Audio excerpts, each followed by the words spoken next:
Discipline না হও, তোমার কাজ যদি একটা সিস্টেমেটিক ওয়েতে না হয়, এই প্রিপারেশনটা তোমার যদি একটা রুটিন ফলো করে না হয়, খুব বোরিং প্রক্রিয়ার মধ্য দিয়ে না যায়, জানবে তুমি ভুল রাস্তায় যাচ্ছ।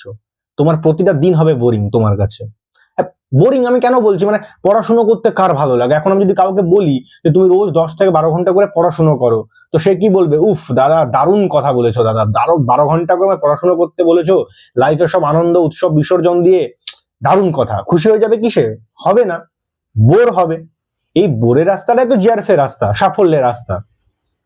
ঠিক আছে, যেমন ধরো আমি আমি তো পরপর দুবার একটা প্রশ্নের জন্য আমার হয়নি, আগের ভিডিও তোমরা দেখেছো নিশ্চয়।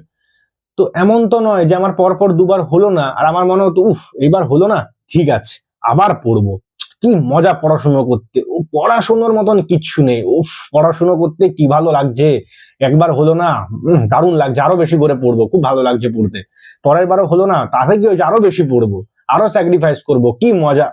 না ভাই, আমার একটু মজা লাগেনি, বাস্তব কথা বলছি। কিন্তু তোমাকে করতে হবে। একটা বোরিং প্রসেস, নেট জিআরএফ এর জার্নি একটা বোরিং প্রসেস। পড়াশোনাটাও দেখেছো কেমন, নেটের প্রশ্নও কেমন হয় জানো, তো এই জার্নিটা খুব বোরিং একটা জার্নি, খুব কষ্টদায়ক একটা জার্নি। আর তোমাকে জেনে শুনে এটার মধ্য দিয়ে যেতে হবে। আর সাফল্যটা না কোনো ইনসিডেন্ট নয়, হঠাৎ করে তোমার সাথে ঘটে গেল। তুমি জানো এই পথে কষ্ট আছে, তুমি জানো এই পথে স্যাক্রিফাইস করতে হবে, হার্ড ওয়ার্ক করতে হবে, লাইফে ডিসিপ্লিন নিয়ে আসতে হবে, তবে গিয়ে সাকসেস। তুমি জেনে শুনে পথে আসছো, এমন তো না রাস্তায় বেরোলে তুমি হঠাৎ করে সাফল্য পেয়ে গেলে, একটা ইনসিডেন্টের মতো নয়, তুমি জেনে শুনে এই পথে আসছো।